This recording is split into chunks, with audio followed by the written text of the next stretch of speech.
huge issue in the field. I mean, I don't meet a center director or teacher who says never struggle with behavior. That was a really magical moment for me of connecting with a child who was really slow to warm up, but I was really following her lead. Hi, I'm Ron Sprunberg, co-founder and CEO of Hi Mama. Welcome to our podcast about all things early childhood education. One of the most common issues I hear from educators is handling challenging behavior in the classroom. Studies have found that 10 to 30% of children can display challenging behavior. Working with children isn't always fun and games and can sometimes be frustrating. And even though challenging behavior is one of the top things that teachers struggle with, it's sometimes hard to admit that. The reality is, this behavior can be a sign of issues at home or special developmental needs, and often root causes are unclear. Our guest, Barb O'Neill, has developed a fun and easy approach that uses improv to connect with challenging children. Applying improv to engage children by saying yes and is a positive approach to working with tough behaviors. Working with children is never straightforward, and before this conversation, I didn't realize how important following a child's lead was, rather than trying to correct a child that's acting out. So let's get into it. Barb, welcome to the Preschool podcast.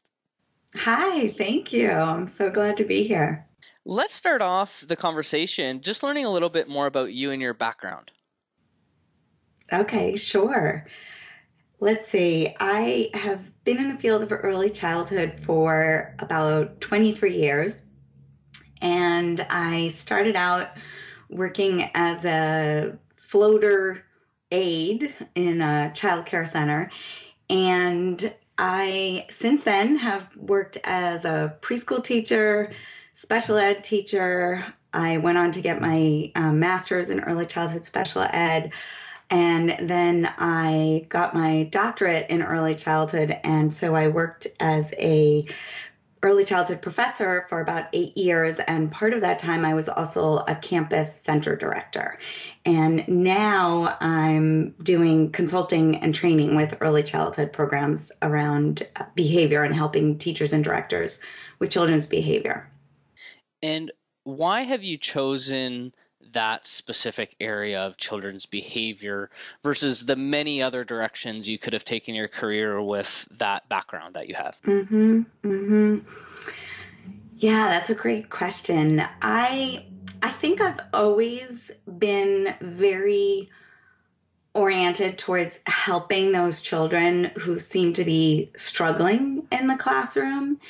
And that's part of why I decided to study special education as well as early childhood. And I worked for a little while as in New York, what we call a SEIT, which stands for Special Education Itinerant Teacher. So I would go to different Head Start programs, private preschools, child care centers, supporting children who qualified for special education services. And I noticed that in some ways the teachers that I was working to support and the children I was supporting, the teachers struggled the most with the children who also had behavioral concerns. So, if you think of like concentric circles, like the Venn diagram, right? There's children with disabilities or special needs, and there's children who are presenting behavioral challenge, and then there's this area of overlap. And it just seemed that in some ways, the behavioral issues were the bigger struggle. And when I was a professor and I was researching different methods for fostering inclusion of children with disabilities, what I discovered was the methods that I was studying to support the inclusion of children with disabilities also could be helpful for children with presenting behavioral challenges. So I just decided that was really the bigger focus that I wanted to focus on. And it's just a huge issue in the field. I mean, I don't meet a center director or teacher who says I never struggle with behavior. Yeah, it's certainly a consistent challenge, I think, across all childcare and early learning programs for sure. And it's such a complicated subject, I think, as well, which makes it also so difficult to tackle. So I read up a little bit about some of your work, and one of the methods that you are quite supportive of and teach through your consultancy work is improv-based play support. Mm-hmm. Can you tell us what that means? Sure, absolutely. This is something that I'm super passionate about. So I'm so happy to get the chance to speak with you about it and to share it with your listeners. About, I guess, 10 or 15 years ago, I had the opportunity to study at the East Side Institute in New York City, which is a place that trains professionals, not just in early childhood at all, but really across different fields in a method they call social therapeutics. And it's a methodology that has at the heart of it, one of the pieces is studying theater improvisation as a tool to promote development. And so as a special education teacher, I took those ideas into my teaching and just found them to have really a huge and positive impact in my work. And so basically the main ideas in improv, we say anything anyone says or does is an offer.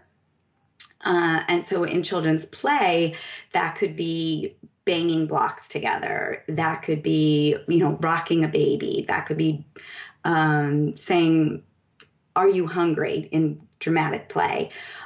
So anything anyone says or does is an offer. And the job of the improviser is to say yes and to offers. So that doesn't mean that we're going to let children do whatever they want or climb on the tables. But as an improviser, I'm always trying to find ways to say yes and build on children's offers. So that's anything they initiate in play, their interests, their strengths. I'm trying to creatively build on those to support their play. And actually, it's something that you can take that paradigm, like looking at what children are doing and what's happening in the classroom through the lens of improv and this idea of yes and. You can do that all day long. So I've had teachers who I've trained in the approach who say, this one teacher I have in mind said, "Oh, I always knew I needed to be a responsive teacher and be responsive to what children put out there, but I didn't really understand how to do that or have a method for it until I started to study improv with you so we do games to develop those muscles of saying yes and creatively building on your co-players' offers." Can you give us an example of something, activities in the classroom, for example, where you would apply this yes and method? Yeah, absolutely. I mean, so you can really apply it in any activity. I mean, activities that are more child directed. Well, I don't even want to say that because actually in circle time or a teacher director activity, you can apply it too. It just looks a little differently. But my favorite is dramatic play, just because in dramatic play, we really have a great opportunity to help children start to interact with their peers and develop in the preschool years those cooperative pretend play skills. Mm-hmm. So I'll give an example of a little girl that I worked with where this was actually when I was working as a center director. I was working to teach some of the teachers I was supervising this method because they wanted to learn it from me. And there was a little girl who mostly played by herself, and she was playing in dramatic play. And so when I went over to play with her, she was playing with a baby. And so I went and sat near her and I took out a baby also. And then she actually got up and left and went to the library area of the classroom. And so I share this example because it's an example where that was not the offer I was looking for, right? I didn't, right. I was like, okay. And, and I'm supposed to be teaching the teachers how to do this. And I was like, wow, how do I do that? But I just said to myself, okay, you have to stick to the method. So how do I say yes and to that offer, even when it's not the offer I was looking for? And so I gave her a few minutes, and then and she had taken the baby with her to the library. And I know some classes are very strict about you have to stay in your area, but that was not the way this classroom ran. So it was okay that she went over there. And I followed her with my baby, and lo and behold, you might see where this is going. She got up and then she went back to the dramatic play area. So I had to really, be creative. So I would wait a little bit, and I didn't want to crowd her or force her to play with me. So I went back over to dramatic play, and this time I sat a little bit further away, and I kind of put my back to her, actually, to be like, no, I'm not here for you. And it took several back and forths, but eventually she went back to the library, and she had this time a blanket and a baby doll with her. So I, just mirrored what she was doing. I mirrored the materials choices. So I took the blanket and the baby doll, and when I got there, I saw she had put her baby doll down. So I put mine down, and then she started waving her blanket and, kind of shaking it out like you might do if you're setting up at the beach.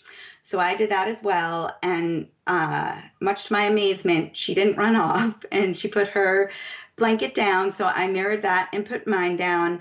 And then she ended up laying down on her blanket. And so I lay down on mine, and we were facing each other, and she looked at me and she smiled and giggled a little bit.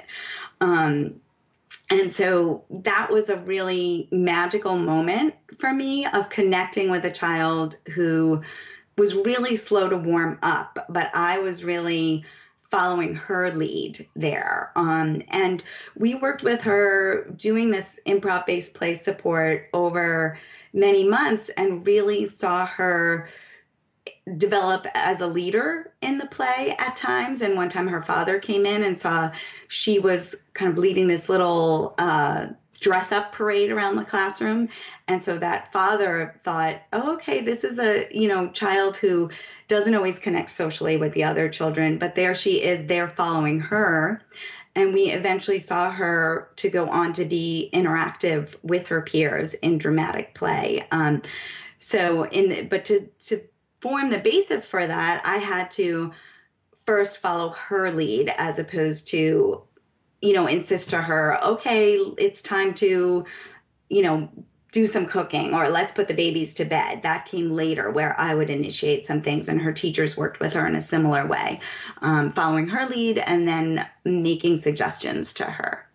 Yeah, that's a really phenomenal example, and a very interesting and fascinating one. And it occurs to me that patience seems to be a really key factor, with this example specifically, but I imagine in a lot of other scenarios as well. Mm-hmm. Yeah, for sure.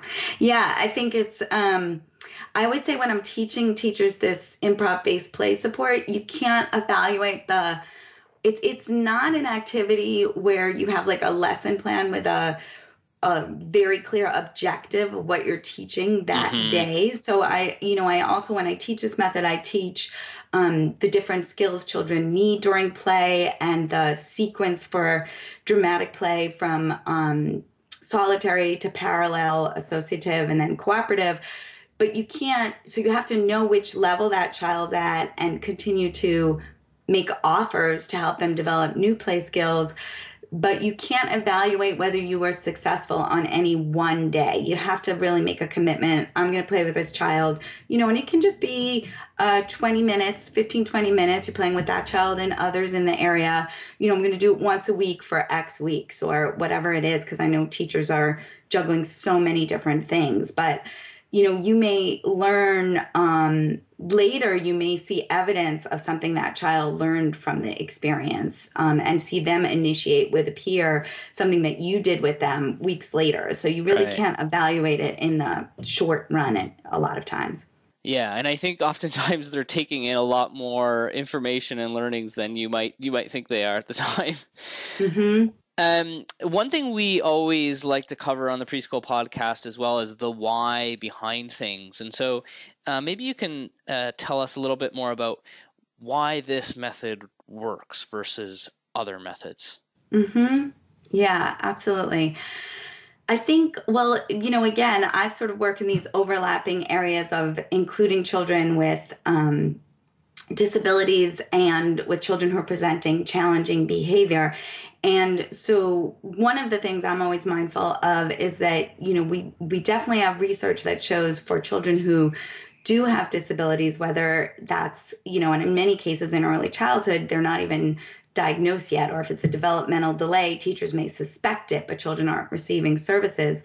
But what the special education research tells us is that if we want to have inclusive classrooms, we can't just plop children in there and expect them to excel. That the recommendations really are that teachers need to support children's play to help them engage with materials in the classroom and to help them to develop those social connections.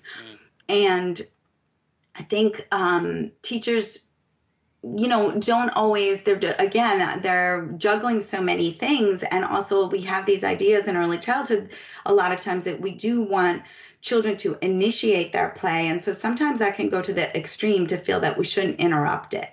But for children who, a lot of times teachers tell me, oh, I'm really struggling with Michael, he won't stay focused on an activity. He's just flitting around the classroom, and then he gets into trouble. He's climbing on the shelf, or he's throwing things.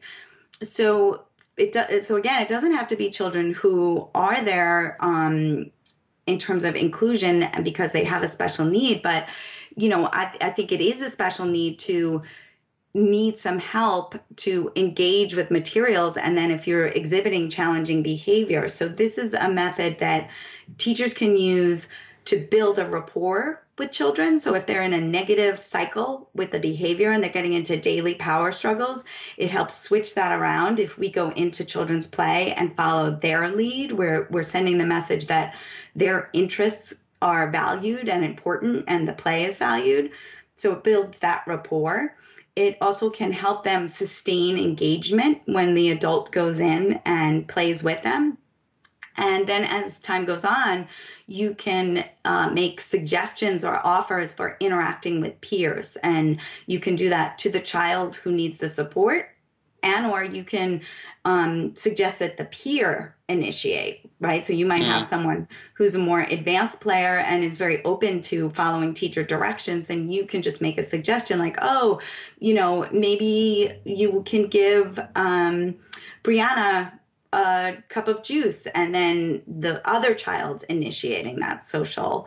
And what I found is once those social connections form in the play, a lot of times children, they're just much more engaged during center time then once they make really friends, and sometimes I've seen where just doing the play support, even if that wasn't the time of day, center time, where we were seeing a problem with behavior, sometimes the behavior challenges at circle time or transitions or lunch decrease or stop for the most part, because it's just changed. I think, this is my theory, the child's whole experience of being in the classroom, right? So if you think even for us as adults, when we go to a party or a professional event, when we know someone there and we have a friend or a colleague who we feel comfortable with, it can change our whole, hopefully we're not, throwing chairs or, punching anyone if we're nervous at an event. But once we make that social connection, it can just change our whole experience of the environment and the event. And sometimes I've even seen, and this goes back to include when I was working as a floating special ed teacher, I've seen children where when I've used this method and they advance in the play, I've seen huge language spurts where they go from, 2 to 3 words they're using to, once they're motivated to play, they're saying, I want to go to the blocks and play with big trucks with Michael. They're just busting out with these huge sentences to express themselves once they're motivated. So it almost seems like there's a lot of indirect benefits that come out of this as well that aren't so obvious at the time. Yeah, I think so. And again, that's why I say I think, I have some other methods I teach, like for transitions and circle time, that I think are a little more obvious in their short-term benefits, and there are things that you don't need to come to, like, the improv. I definitely feel like if you read my article on it, that could help. If you come to a 2-hour training with me, that's great. But if I'm there coaching teachers week to week, they're going to really see the most impact.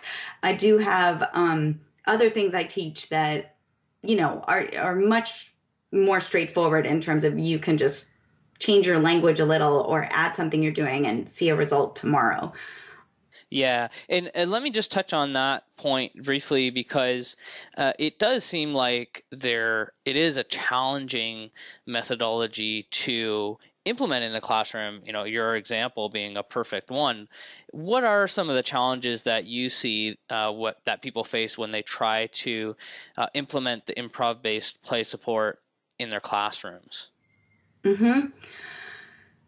I think the biggest thing is getting stuck when teachers get what I would call a bad offer, when the when the child does something they don't want them to do, or it doesn't go. But I would take the example of children banging blocks. So one of the little boys that I did this directly with, he would go to the block area and he wouldn't necessarily build with the blocks. Most of the time he would bang them. And so rather than trying to get him immediately to build the blocks, I just went in and mirrored that and, bang the blocks. And then I tried banging the blocks in a very small pattern of doing, 2 bangs and then a pause. And he followed me. And so from there I could do bang the blocks, stack the blocks. And but that wasn't what I wanted, right? I wanted him to build with the blocks. And I think one example I will give you is I had a teacher that I was supervising. Actually, she was the same teacher who said this method taught her to be responsive. I learned so much from working with her. She had said she had a little boy who was one of these who really didn't engage during center time. So she was like, how can I use this method if he won't even stay in one area? And then she had a lot of terrariums in her class of different animals. It was kind of amazing, actually. I really admired that. I would, not be able to keep up with that myself. But she said all he wanted to do, the only thing he would stay with was go to observe some of the animals. And so what we decided together was that she would kind of really play with that. And so she got out a special hat and, her clipboard and magnifying glasses. And she said, let's go observe the animals. And he just loved it immediately, And so that was originally, she felt stuck. She couldn't even get him into one of the centers. But I was like, no, that's a center in and of itself. We'll build with that. And so they made a really nice connection, and he started following her lead more as soon as she started doing that, and then he would get the hat as a way to initiate that play with her. What I really like about some of these examples as well is, first of all, they really bring it to life, but also I think it really emphasizes as well the skills that early childhood educators apply with creativity and using their energy and patience to work with children in these situations. It's really phenomenal, and really, creates that inclusive and responsive environment that you've mentioned. So it really sounds like an excellent method. If I'm listening to the podcast now and I want to go learn more information about this method or about your work, where would I go to do that? Mm-hmm.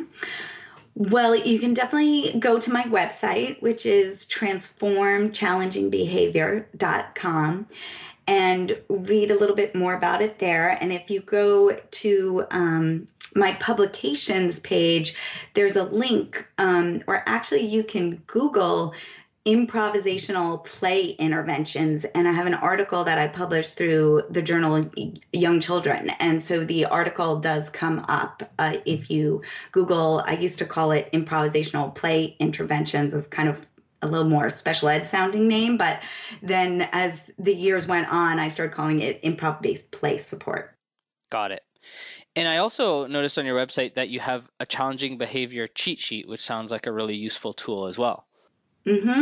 Yeah, and there's a little bit about the play support method in there, but it also includes tips for teachers that they can use during transitions and circle time. So one thing that I really promote is this idea of using the word let's in talking to children. For an example, a lot of times we might tell them what to do, or of course we want to offer them choices, but sometimes I see, and I've fallen into myself, of saying to children, are you ready to clean up? It's like, no, it's cleanup time. You got to clean up. So using let's, or let's wash our hands so we can see what we have for lunch, rather than, just telling them what to do, because for the most part, most of us don't really like being told what to do.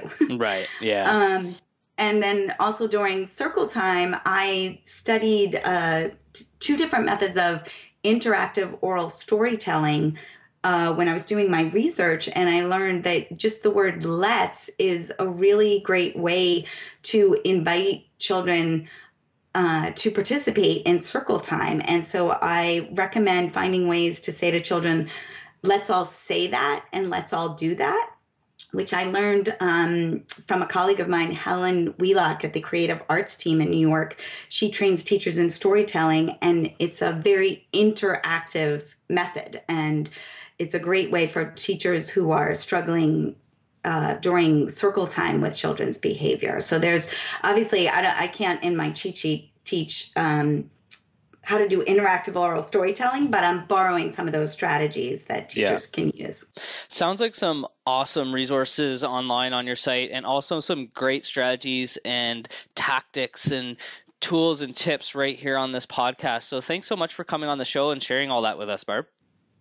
Yeah, you're welcome. It's really a pleasure. And I want to just mention, I also have a resource for directors on my website if anyone's listening and is interested on assessing what kind of help you might need with challenging behavior in terms of prioritizing professional development for your teachers. So that's another resource I have.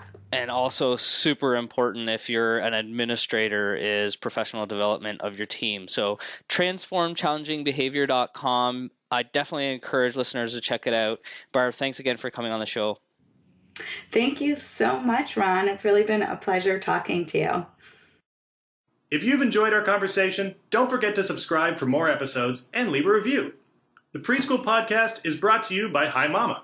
If you're anything like the thousands of teachers listening to the show, you already know how long it can take to fill out daily sheets, child portfolios, and lesson plans. And that's where Hi Mama saves the day. With an easy-to-use interface built by teachers for teachers, Hi Mama can cut the time you spend on documentation in half. Plus, engage parents with beautiful daily sheets, updates, and reminders. Podcast listeners can get a free tour with one of our community advisors. So go to HiMama.com